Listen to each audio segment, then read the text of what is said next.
It's such a delight for me to welcome Professor Shekhar Saxena.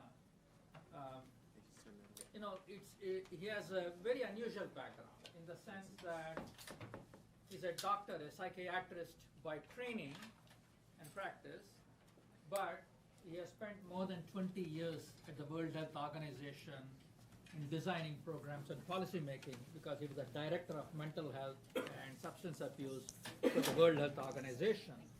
And he has designed policies and programs that have been eventually adopted in the World Health Assembly. And now he's also an academic.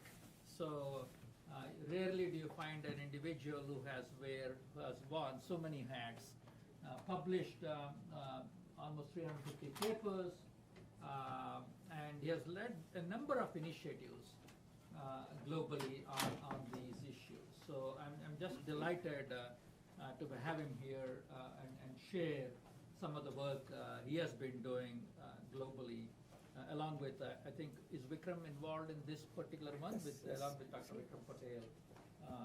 Shekhar, thank you so much for doing this. Really appreciate it. You're coming straight from a class. Thanks for it.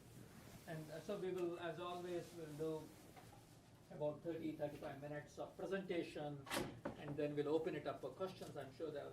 So I want to welcome all of you and the people on Zoom who have joined us on this. Take it away. Thank you very much, Vish. I'm delighted to be here again, and thank you for inviting me. The center has been at the forefront of research and training in this area, and I'm delighted to contribute to that effort. And also want to thank, because some of the work that I'll be presenting was actually funded by the center, and that really contributed a lot to the kind of work that we were able to do. I did that as a part of my job here as a faculty in the School of Public Health, and Vikram Patel was and is a collaborator along with some other people who worked on that. I'll take about 35 minutes or so in explaining some of the basic concepts about measurement of mental health and well-being, and then also talk about a particular project that we initiated, and actually is an ongoing project, which is called the Countdown Global Mental Health 2030, and describe some of the progress in that, as well as demonstrate a portal that has all the data, which I'd like to demonstrate in a little bit. Happy to answer questions in between as well as in the end. So, concept and definitions. I worked, as Vish said, for 20 years for WHO, so I like to begin with the WHO's definition of health, which is a state of complete physical, mental, and social well-being, and not merely the absence of disease, which we all know for a very long time, but we actually don't practice that. Majority of departments of health and ministries of health are actually ministries of illness rather than health. And that is one of the fundamental problems in public health, that we pay more attention to diagnosing and treating illness rather than to actually think about people's health, how to promote that, and how to prevent illnesses, which are definitely in the minds of people like me and you. But as we do our work as a professional, we tend to forget that. And that is, I think, something that we really need to change as public health professionals, to think about health and not merely about illness. But the second point I want to make in this slide is that the physical, mental, and social well-being are actually very much interconnected, and one affects the other. And what better or worse example to give than COVID-19, which started as a physical illness, obviously affected physical well-being and actually caused death of millions of people in this world, but then in turn affected our mental well-being because of the fear, because of the anxiety, because of all the restrictions based on us, and then affected the social well-being. We were asked to stay at home. We could not come to work. We could not go to school. We could not meet friends, which is strictly about social well-being. And so you can see the vicious cycle, and it can actually become a virtuous cycle the other way around, as to how one kind of well-being can actually affect and impact in a big way the other kind of well-being. It's the same in the reverse. If our social well-being is affected, that can also directly affect our mental well-being and even physical well-being. So this is the aspect that we really need to keep in mind, and that brings me to the question, how do we measure well-being at a population level? And there are very many big problems in doing that, and I'll deal with a small number of them which we are able to take care of. Again, going back to WHO gave a definition of health earlier, but they also gave a definition of mental health, which actually were revised in a little bit manner in 2022. Mental health is a state of mental well-being that enables people to cope with the stress of life, to realize their abilities, to learn well, to work well, and to contribute to their communities. You can see that this definition is very inclusive. It's not only about how we feel, it's also about how do we cope with the stresses of life, how do we contribute to the communities, how can we learn well and work well. So it's very much a social construct rather than a personal construct. And that is something which has pros and cons. The good thing about this definition is that it is inclusive, it is overarching, and it sensitizes our mind to the larger aspect of well-being. The bad thing about that is that it's so difficult to measure, because if you're talking about things which are more subjective, things which are much more qualitative rather than quantitative, it makes us very difficult for us to measure some of those things. So these are kind of concepts which we struggle with each and every day. But that does not mean that we should not attempt to do that. We should be able to measure well-being, and actually the center has done such a large amount of work in doing that. And so that is worthwhile doing, but not to lose the overarching aspect of what we consider as well-being. Well-being, again, has been discussed a lot, has been defined a lot. This is a particular publication that came out, contributed by the people in the center, which I would very much encourage you to read if you haven't read or authored it, for example. And I have learned a lot from this publication. Well-being can be subjective, feeling good, global assessment of all aspects of life, including satisfaction, positive effect, absence of negative effects, sense of purpose, positive relationship, personal growth, optimism, engagement, mastery, and autonomy. A lot of words, but still this encapsulates, in a way, the subjective feeling of well-being that we all have. And also it could be rephrased into a more objective manner, where a set of societal circumstances in terms of material, tangible, and quantitative, which one can measure. I'm very much in the field to encourage us to think about subjective well-being than objective, because objective can be more easily measured but means much less. How many cars do we have, or whether we have access to water, is essential, but it's not really contributes to our well-being. Temporarily, yes, but long-term, no, perhaps. And also it depends on what the neighbor has actually, rather than us as such. So there are many ways in which subjective as well as objective well-being can be measured, and we'll refer to at least one of them later. A related aspect is quality of life. Actually, I spent 2 years of my life trying to measure quality of life as a part of my WHO's work, and I'm just giving you one definition of quality of life, which was given by WHO.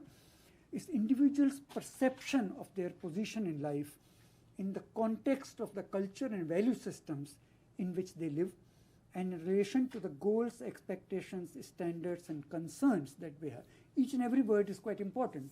In terms of goals, your personal goals, expectations, standards, and concerns. So it's a relative term. My quality of life depends on what my goals are and what my expectations are. In fact, in one of the classical studies that were done, people who were staying in a mental asylum for a long time actually reported a quality of life which was not bad at all. And the reason was their expectations were so low. So that is one of the dilemmas. Quality of life is subjective, and it depends on what we expect to happen versus where we are. And in many cases, expectations can be very high, where in spite of having a good well-being, our quality of life can actually be poor because there is a lot of difference between them, versus if our expectations are very low, our quality of life can actually be very good. And here is another example. I'll just come back to you, where with age, our quality of life actually keeps improving as we measure it because our expectations are limited. In young ages, our expectations are very high. And what we perceive as our present state of quality of life is actually an underestimate. And so the difference is very high. When you reach my age, expectations are a little bit less, more moderated, and our realization as to where we are is actually more realistic, sometimes even more than that. So as such, people measure quality of life in different age groups. And usually, as we advance in age, our subjective quality of life keeps improving actually, which is a very good thing. Yes? Yeah, thank you. A question about the previous slide. We are discussing measuring and monitoring well-being, but you said you prefer the subjective, the qualitative data more. How can you measure the evolution if you focus on the qualitative data? Shekhar, can I, if I don't mind, can I make one suggestion? Yeah. Since we have to leave the room at 1:50, there is another class that will come in. It's better if we have the questions at the end. Is that okay? I mean, you are the speaker. Fine. Let's hold this question and we come back to that. I will very much encourage you, besides the publication that I projected earlier, two other publications. One is the Lancet Commission on Global Mental Health and Sustainable Development, which actually my colleague Vikram, along with 24 other people, authored. And this is, although it was published in 2018, so it's a little bit dated, but still, it provides the basic concepts about global mental health and also including measurement issues. And the second is the World Mental Health Report published by WHO in 2022, which is not about well-being, it's about mental health, but still it's a very authoritative account of the world's state of mental health in current times. I would like to emphasize, as I said earlier, about the illness and diseases, I want to emphasize that mental health should be seen as a dimension and not as a binary. On top, you see a diagnostic or categorical approach of dividing the world into two groups of people, one having an illness and second not having an illness. It's very useful, but it is very imperfect because the world is not as simple as to be divided into two groups. All of us are on our health, and here for this purpose more specifically on mental health, somewhere on this dimension. We might enjoy good mental health and well-being, where we are on this end of well-being. We might have some distress. Something happens and you are distressed, and that doesn't mean that your mental health has gone down very much, but it's a little bit down. And then, of course, you can have symptoms and disorder. You can be diagnosed with disorder. Mental illnesses are actually quite common. Or you can have a disorder as well as a disability. Now, we all fluctuate from one end to another during some time in our life. Today, we might be enjoying good mental health and well-being. We don't know tomorrow. We might suffer from depression, we might suffer from PTSD. God forbid, we might have a psychosis. And that is part of the dimensional approach. And then, in spite of having a psychosis, maybe in 3 months' time, we can recover. And then we again enjoy reasonably good mental health. In fact, it's not that illness is opposed to good mental health. Sometimes You can have illness, but still have good mental health. So we fluctuate on that in terms of time. And also in the population, there are people who, if you draw a curve, there will be people at one extreme versus another extreme, and they will be center where most people are. During crises, either a humanitarian crisis or examples of pandemic like COVID or personal crisis, we all move towards having more distress, towards having more disorder, towards having more disability. But that doesn't mean that it's permanent. We can always come back to it. This is the dimensional approach of mental health and well-being that we would like to encourage as a public health concept. Obviously, if you are a doctor treating people, for you, illness and not having illness is important. It's the practical utility that you cannot give up. That's why there is diagnostic systems, DSM-5, ICD-11, and so on. And those are very useful. But they are useful for a purpose, which is clinical. In a public health discourse, we must really think about dimensional approach. I would argue for all areas of health, but certainly for mental health, it is very important that we do that. And that brings alive the concept of prevention, promotion much more than the concept of treatment, which is essential but not completely the picture. And this has been formalized in the United Nations Sustainable Development Goal Agenda, where, as you know, the target 3 is about health, and target 3.4 is about promoting mental health and well-being. And then also there is also an indicator, suicide mortality rate, which has been taken as the only indicator for this target. Now here you see the target is very broad, promoting mental health and well-being, and the indicator, the sole indicator, is so small, suicide rate, which is the final outcome, a very tragic outcome, but only one of the outcomes of mental well-being. And so there is a discrepancy. It was in fact very good that promoting mental health and well-being was included as a target, apart from other areas of health which are important, but indicators are lacking. And suicide is, I would say, suicidal deaths are somewhat easy to measure, although many countries don't do it actually very well, but it covers a very small part of the mental well-being. So these kind of maps and charts you can find everywhere, where countries have been colored because of the high suicide rate versus low suicide rate. This is a chart which is somewhat old, 2019, but there are charts for 22 and so on. And that is very helpful, but covers only a very small part of what we are talking about, mental health well-being. Most of you would know that suicide rate in the US has actually been rising for the last 20 years and continues to rise. You also know that suicidal death rates amongst men in almost all countries is higher. It's very particularly higher in US, is higher than the global average.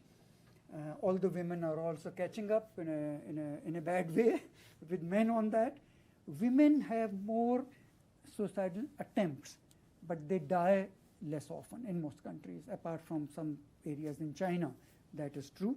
And so that is something that is somewhat easy to measure, but does not really indicate very well the mental health and well-being. But it should, of course, be attended to, because in a country like US, a high suicide rate and increasing suicide rate is obviously a matter of big concern, compared to a country like China, where suicide rate has been decreasing actually for the last 20 years or so, quite markedly. And it's not because of psychiatrists like me, it's because of socioeconomic changes which are taking place in China and many other Asian countries, where suicide rate has actually gone down quite a bit. It has to do with demographic pattern, it has to do with rural-urban divide, it has to do with bringing people out of poverty. And those are the kind of things which are very material to suicidal death rates. As I said, there are serious limitations of suicide rate as the only UN indicator for mental health and well-being. One is that it is often underreported. In majority of low and middle income countries, the vital statistics are so poorly recorded that there is an underreporting of suicide rate. There is also delayed reporting. There is inaccurate reporting because in at least some of the countries, suicide is stigmatized and also in many cases illegal actually. People who attempt suicide and fortunately live can actually be caught by the police to say it's an illegal act. There are 17 countries in this world which still has suicide attempt as a criminal activity. India abolished it a few years back, but for a very long time it was again an illegal act. So there is underreporting and inaccurate reporting. Not all suicidal deaths indicate a mental disorder. In fact, as many as 20 to 30% of people who die because of suicide may not have had a diagnosable mental illness. So suicide is an outcome of mental distress, but not necessarily a mental disorder. Obviously, the mind plays its own tricks, but not to the extent that it can be diagnosed as a mental illness. Suicide, as I said earlier, is a final outcome, but does not capture lesser distress, which are very important. The sensitivity to change is limited, especially over shorter periods of time. So suicide rate are good indicators of population mental health over a longish period of time, but not for a short period of time, where many other factors are actually interacting. Attribution to causation of determinants is quite difficult, whether it's the poverty alleviation, whether it's the violence prevention, whether it's the alcohol consumption, which are important for suicide rate. Which of these is more important is difficult to measure really, although sophisticated epidemiological analysis can throw some light on that. And lastly, but quite importantly, attributing impact of public health intervention. In fact, even of public policy interventions can actually be quite difficult. If you limit alcohol availability, or if you prevent violence, or if you provide more psychiatric help, does that actually reduce suicidal attempts and deaths? It's difficult to establish that kind of causation. Another way to measure mental health and well-being is by measuring the opposite of that. How much is the anxiety or depression at a population level? And there are many instruments that are available. Many of them are in public domain, anybody could use it, and very many surveys are being done to measure that. These are well standardized. Many of them, in fact quite a few of them, are cross-culturally valid. The results are comparable across populations and time. These measure symptoms and not mental health or well-being. So the absence of anxiety and depression are counted as indicators for mental health, which obviously is not quite accurate. And doing large population surveys can actually be quite expensive. So these require a lot of effort and a lot of money to do that. This is one example of a study that I was part of. It still somehow remains unpublished. But just to explain that self-reported anxiety and depressive symptoms during COVID-19 showed a very high prevalence. And as age advances, the reported anxiety and depression came down. It was more amongst women than amongst men, and frequency was quite high actually. Although the frequency does not give you any idea about that, but this is one of the findings based on 28 countries where a uniform survey was done. And finally, the GBD exercise, the Global Burden of Disease exercise, also demonstrated there was a high increase in depression and anxiety during COVID pandemic. It was higher among young person, higher amongst women, and that center two colors is the higher burden because of COVID. It was anyway high. It was anyway high amongst young people, but it increased even more during the COVID period. And although the pandemic is over, but the the reduction in the excess anxiety and depression is actually not over. So quite a few people who had this additional anxiety and depression are still having that, although many have sort of recovered from that. So after having dealt with two issues, the suicide rate, which is unsatisfactory, the anxiety and depression, which is better but is still not really a measure of well-being, I come to use the well-being and happiness measures as an indicator. And the most talked about and most often used one is the central ladder, which basically is a very simple things. Assessment of well-being, the worst versus the best possible life for you, and you divide, you subjectively answer that in terms of a rating between 0 to 10. It's the simplest one can measure. It has, of course, has shortcomings because it doesn't go into the detail, but as an aggregate measure of well-being, it is very effective actually. So that's why we have selected that in our studies as one of the measures of that. The World Happiness Reports, which have been coming out for the last 10 years, and you might have seen one of them. If not, I would encourage you to do that. There is a 2023 version of World Happiness Report, which ranks people based on a survey of the happiness scale. And here are 10 top countries and the 10 bottom countries. USA does not figure in the top 10. Well, it doesn't figure in the bottom 10 also, but these are the kind of figures that are there. The problem with this, of course, it's very useful to have these kind of rankings. The problem is that at the top end and the bottom end, countries crowd. So there is a ceiling effect and a floor effect that is quite common. So it doesn't really matter whether the country is at the second ranking from the top or 8th ranking. The difference is very little actually. And also at the bottom, the difference in many cases is very little. But it's being talked about, it's being reported, and I think it's to some extent useful. But it doesn't go into the detail of why people are reporting that kind of subjective happiness or well-being when given in large survey. Why measuring mental health and well-being of populations is important? One, it is at least as important as measuring any other component of health. We measure population's blood pressure level all the time. We measure the incidence of malaria all the time, especially in low and middle income countries. We not very often measure the mental health and well-being. So it is important just because they are components of health really.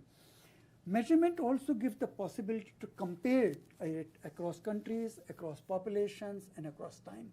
And these trends are quite important because that can give us an idea about what to do about them in terms of mental health and well-being. It helps to identify population groups at high, but it's also important to identify groups which are at a low risk of mental health and well-being, because we can learn a lot from why a population group or a country has a low risk of problems with mental health and well-being. It assists in identifying determinants of mental health and well-being, risk and protective factors. For example, is religion a protective factor? In many cases it is, but in many cases it could actually be a risk factor for more problems with mental health. It allows identification of social, economic, and health policies to protect, promote, and enhance mental health. So it's a very important public health concept, how we can do something about it. And of course, it allows research to evaluation of effectiveness of policies. It's also one of the recommendations of the Lancet Commission that I talked about earlier. And of course, the pandemic focused our attention on it.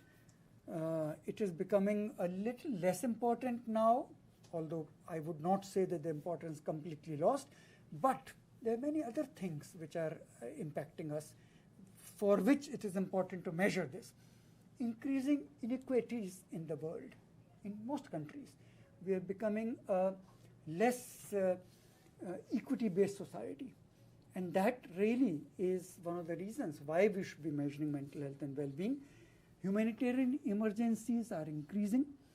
Lot more people who are affected by wars and conflicts, lot more people affected by being a refugee, and climate change, which is a big thing coming. And it does impact our mental health and well-being in a very serious way. So these are some of the reasons, there are many others, why it is important. Just a chart to show that the inequities around the world between 2080 and 2018 increased so substantially. And I am ashamed to be belonging to a country, India, that has shown one of the largest inequities in the world, but it's there in many other countries. So, in the last, well, it's already 34, so in the last maybe 5 minutes, I come to what we have been doing in this area, and you can read, of course, more about it.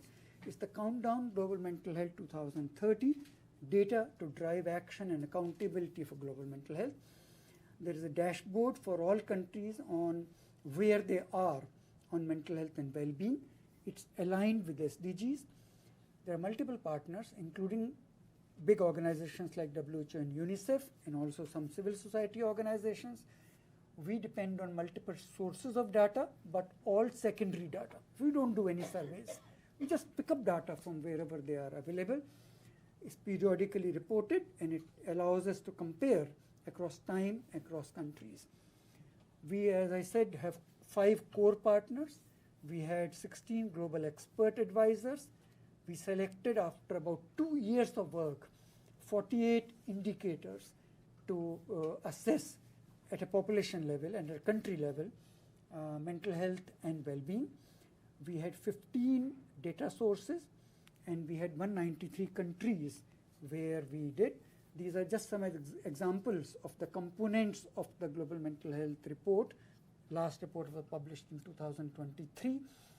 Determinants like society and family, like economy, like education, conflict, environment. These are determinants of mental health and well-being, which we measure by existing indicators, not any new indicators. Demand and need in terms of burden and in terms of financial access. Care system, because that's an important part of maintaining people's mental health and well-being. Mental health policies, financing, human resources, promotion, prevention, and many other things. And finally, one indicator on actual well-being, again from secondary data from the World Health Happiness Report, Happiness Ladder Score, and the dashboard, which is now actually on the UNICEF website. So we did the initial work with amongst the 5 core partners, but we were able to convince WHO to contribute to it and UNICEF to actually host the portal. So now it's on UNICEF website. We can have these kind of maps. Some of the findings are that early years of experience can impact mental health in later life. For example, in 81 countries, over 50% of children have been disciplined violently based on the existing data, which can impact their mental health and well-being in future. In 20 countries, over 20% of the primary school-age children are out of school, which obviously is a risk factor for later mental health and well-being problems. And 10% of children in school have been bullied in 23 countries. Of course, this is very much an underestimate, because cyberbullying and other factors are now becoming much more important, are very difficult to measure. But based on what we could measure, these are some of the findings. Rising concern about mental health and need for increased financial assistance, because on an average, countries spend between 3 to 4% of their health budget on mental health, when the burden is about 10%. So there is underfinancing of mental health, and so we are very ill-equipped to look after the mental health and well-being in future.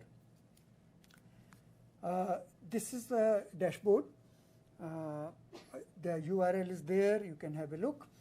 And just to give an example of what you can do with the dashboard, you can select a country. In this case, I have selected India. And you can select the component and the indicator, and then make these kind of charts yourself, where in terms of inclusiveness index, which is one of the indicators, you can see that India is less than the median for all countries.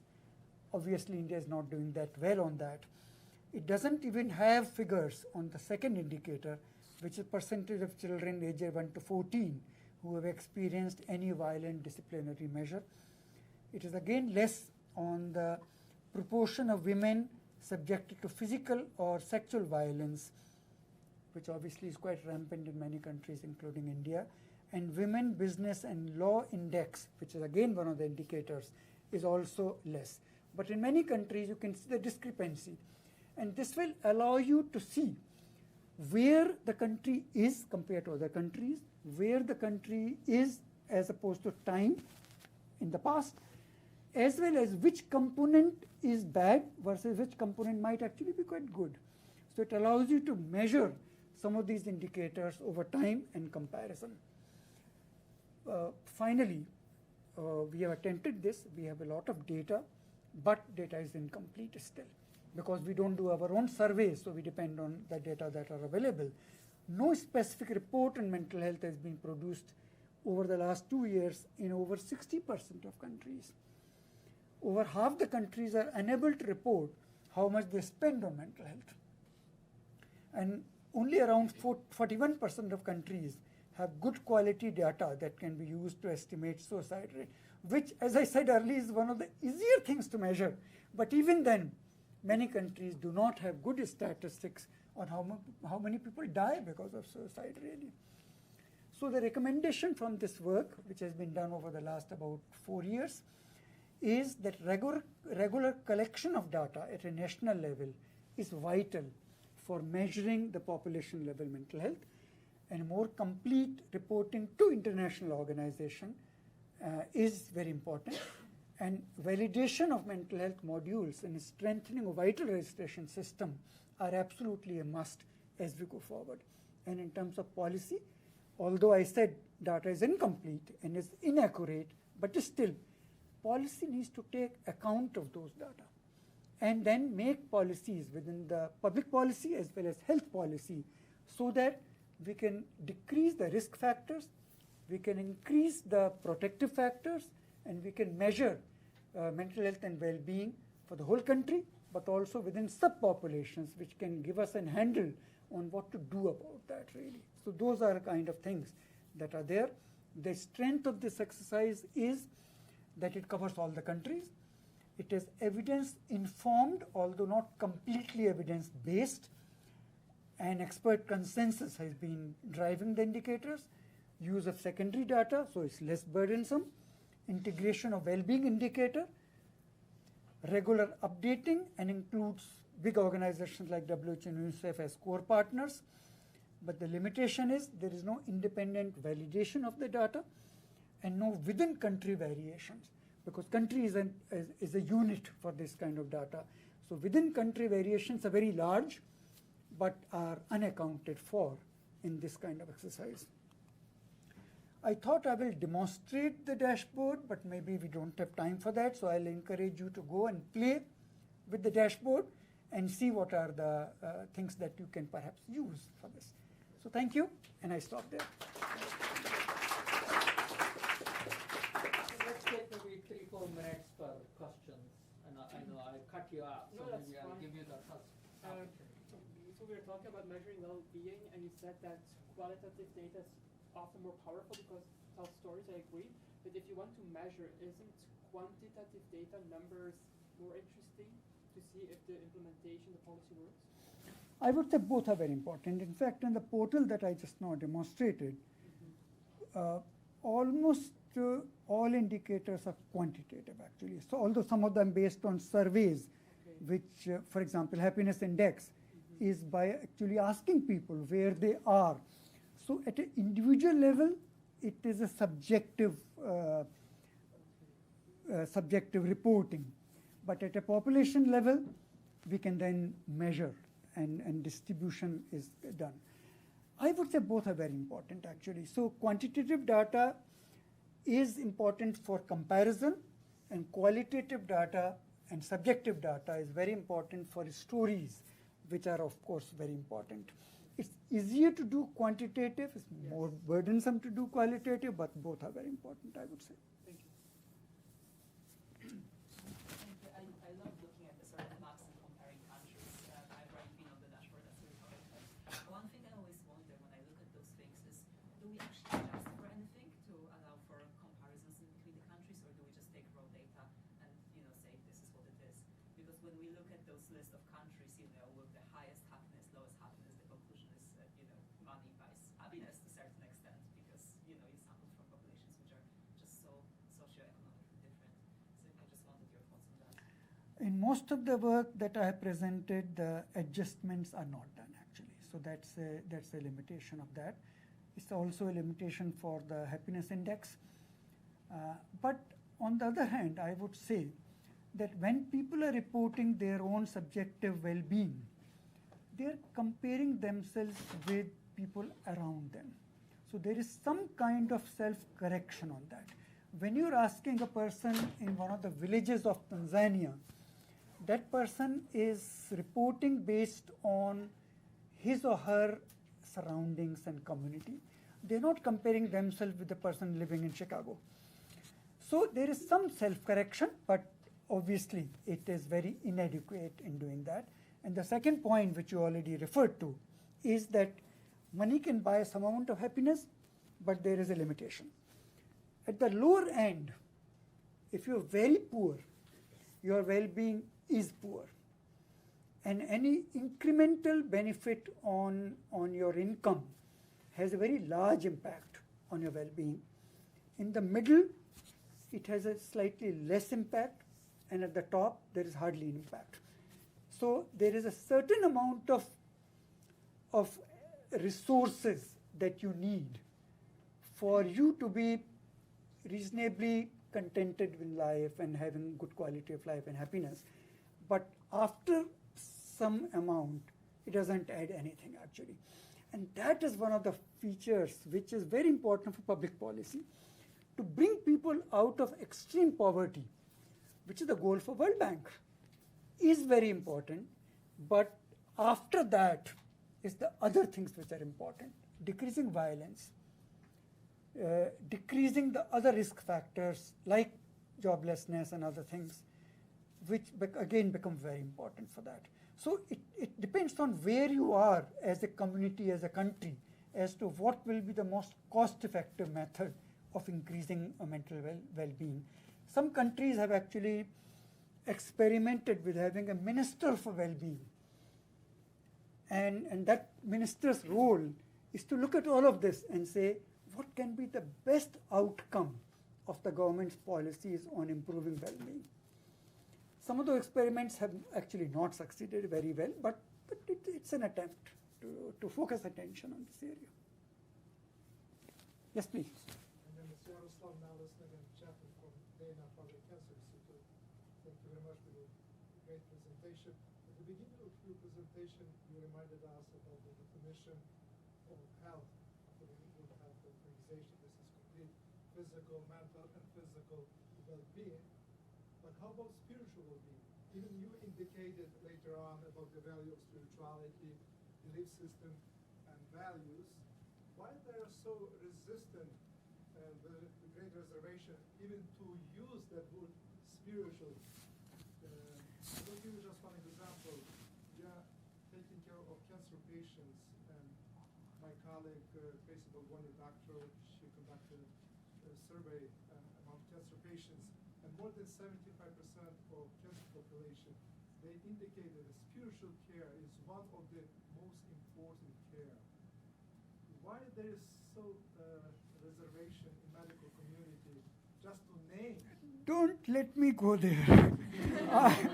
I completely agree with you, completely.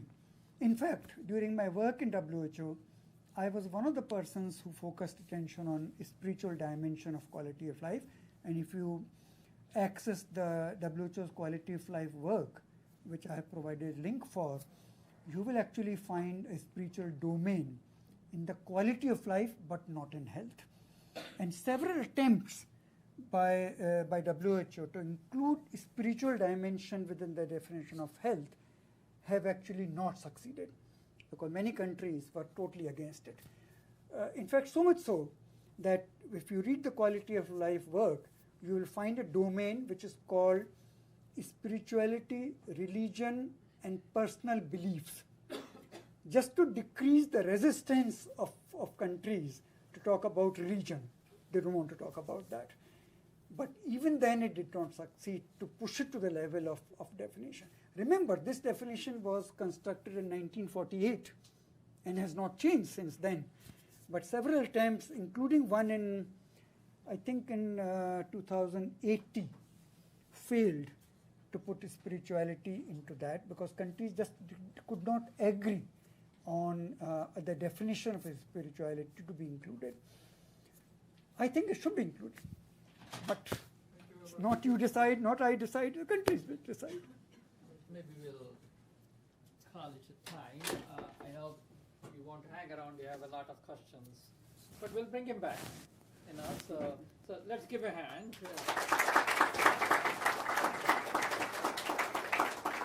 So on behalf of the Lee Kumshon Center for Health and Happiness, which is at the school, so I want to thank Professor Saxena for his wonderful presentation. There's a lot going on here. I think he was able to cover one small percentage of it, but at least he gave you an idea of what's happening.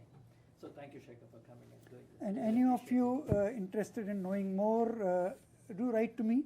My email is there, and I will be very happy to respond. Excellent. Thank you. Thank you, everyone. Thank you so much. Wonderful.